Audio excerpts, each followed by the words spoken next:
하나님 말씀 사무엘상 20장 14절에서 16절입니다. 같이 봉독하겠습니다.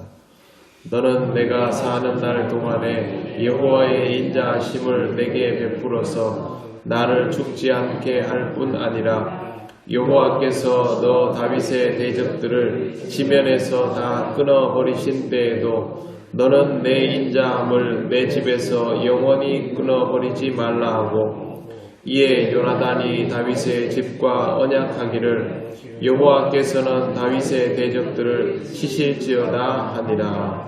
아멘.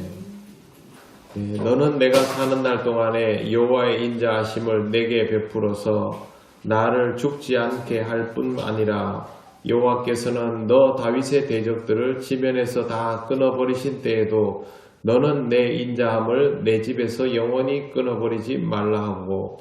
이게 누가 한 말입니까? 요나단이 한 말입니다. 다윗이 한 말이 아니고 요나단이 한 말입니다.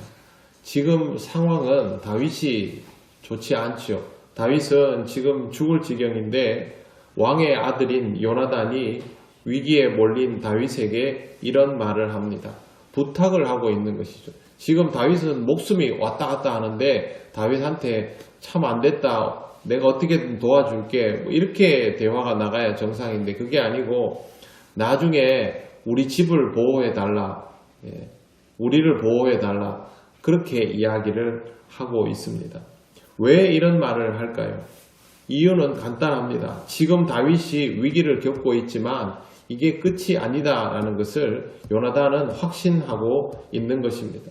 자기가 지금 눈으로 보고 있는 현실보다도, 자기가 직접 경험하고 있는 상황보다도 하나님이 인도하실 미래를 더 믿고 있는 사람이 할 수 있는 말입니다.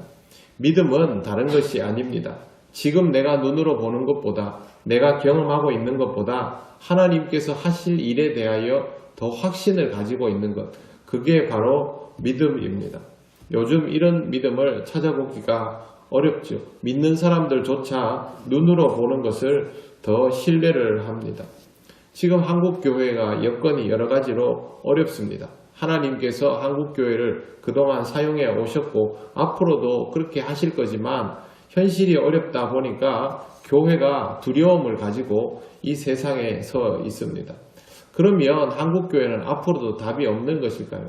그렇지 않죠. 우리는 앞으로도 변함없이 이 교회가 강건할 것이라고 믿고, 또 이 교회를 통하여 하나님이 주시는 은혜를 누리게 될 것이라고 믿고, 그렇게 살아가야 그게 믿음인 것이죠. 지금 다가오는 여러 가지 조건들을 가지고 어찌할 바를 몰라 한다면 그건 우리가 믿음이 없는 것 이외에 다른 이유가 없습니다. 어려운 시대에도 부르심을 받은 설교자들 중에서 열심히 하나님 말씀을 전하고 있는 이들이 많이 있습니다. 그분들이 가지고 있는 각자의 위치로서는 지금 상황을 타개할 방법은 없어 보입니다. 그러나 하나님께서 그들을 들어서 쓰시고 전국 각처에서 변함없이 말씀을 전하게 하시면 우리는 믿음으로 반응하고 그 말씀대로 이루어질 것을 믿고 그렇게 살아가면서 그 날을 기다려야 하는 것이죠. 그게 바로 믿음입니다. 지금 한국교회는 그런 믿음이 없죠.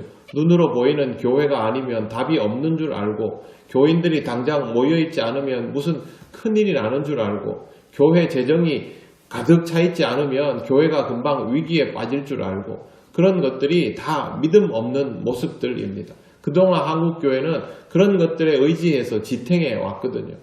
지금 한국교회는 그런 거에 지탱할 수 없습니다. 모이는 것도 어렵고 재정도 앞으로 예전보다 넉넉지 않을 것이고 사람들의 생활 습관도 이미 다 달라져 버렸습니다. 그럼에도 불구하고 우리 믿는 사람들은 하나님의 말씀은 영원히 변치 아니하고 주의 몸된 교회는 살아계신 하나님을 인하여 날마다 견고해질 것이고 앞으로의 시대와 상황이 어떠하든지 간에 변함없이 하나님은 역사하실 것이니까 그 하나님에 기대어서 그때 하나님의 은혜를 입을 수 있도록 지금 믿음을 가지고 살아가야 합니다. 그게 바로 신앙생활이지요. 지금 우리가 하나님 앞에서 깨달아야 하고 배워야 할 것은 바로 이런 태도입니다. 여러분, 믿음으로 훗날을 도모하시기를 바랍니다. 이 세상에 있는 다른 방법을 가지고 훗날을 아무리 도모해봐야 소용이 없습니다. 상식적으로 지금 요나단이면 어떻게 하겠습니까? 다윗을 돕기는커녕 차라리 거리를 두는 것이 본인에게 더 안전하지 않겠습니까? 그런데 요나단은 다윗을 도울 뿐만 아니라 나중에 네가 잘되면 나를 잊지 말아라, 내 후손들을 잊지 말아라, 그렇게 합니다. 임금의 아들이 뭐가 아쉬워서 후손을 잊지 마라 합니까? 이유는 그 다음에 딱 나옵니다. 16절에 보시면 요나단이 다윗의 집과 언약하기를 여호와께서는 다윗의 대적들을 치실지어다 하니라. 여러분, 여기서 다윗의 가장 큰 대적이 누구입니까? 사울이죠. 자기 아버지예요. 자기 아버지. 자기 아버지를 치더라도 할 수 없다는 겁니다. 왜 그러냐 하면 하나님께서 하신 일이면 그것을 받아들여야 하는 것이 믿음의 사람이기 때문에 그렇습니다.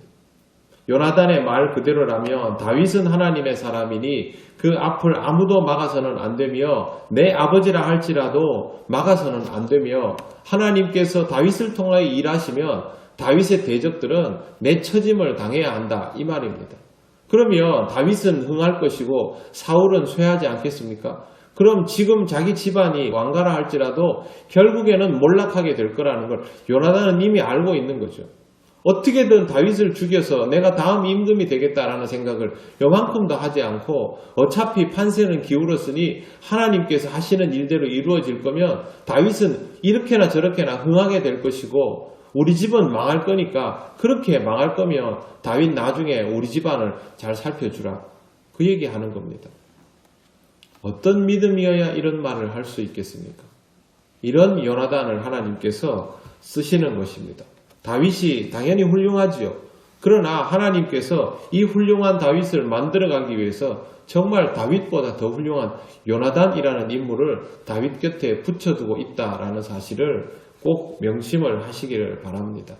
이 세상에 훌륭하다는 사람들, 믿음의 사람들 옆에는 다 그를 능가하는 좋은 동역자들이 있기 때문에 가능한 것이죠. 그런 의미에서 우리는 승리하는 자 다윗, 이스라엘의 위대한 임금 다윗 아니라 이렇게 하나님의 일을 하는 기름 부음 받은 종 옆에서 그보다 더 훌륭한 모습으로 이렇게 말하며 다윗을 지켜나갔던 요나단의 믿음을 정말 본받을 필요가 있습니다. 우리는 모두 하나님께 맞추어야 하는 사람들입니다. 이걸 잊으면 그때부터 어긋나는 것이고 잊지 않으면 그러는 중에도 하나님의 인도와 섭리를 지속적으로 경험하면서 살아가게 될 것입니다. 어려운 일이지만 여러분 믿음으로 판단하시고 믿음으로 선택하시고 믿음으로 여러분이 가셔야 할 길을 꼭 가시기를 바랍니다. 그것은 항상 하나님의 역사 속에 있는 복된 걸음이 될 것입니다. 기도드리겠습니다. 하나님 감사합니다. 정말 이런 상황 속에서도 이렇게 고백할 수 있는 요나단 같은 믿음이 우리에게는 아직 없습니다. 그러나 하나님 아버지, 우리에게도 이런 믿음이 있게 하셔서 하나님께서 역사하시는 모든 상황들이 우리가 하나님의 은혜를 경험하고 하나님의 영광을 경험하는 복된 순간들이 되게 하여 주시옵소서. 설사 그것이 내가 원하는 일들을 멈추게 할지라도 그것을 기쁨으로 감당할 수 있는 믿음으로 반응할 수 있는 우리들 되게 하여 주옵소서. 우리 통일교회 모든 성도들 믿음으로 살아가며 믿음 안에서 하나님의 역사를 체험하며 하나님께 영광을 돌리는 귀한 삶이 되게 하옵소서. 감사드리며 예수님 이름으로 기도드립니다. 아멘.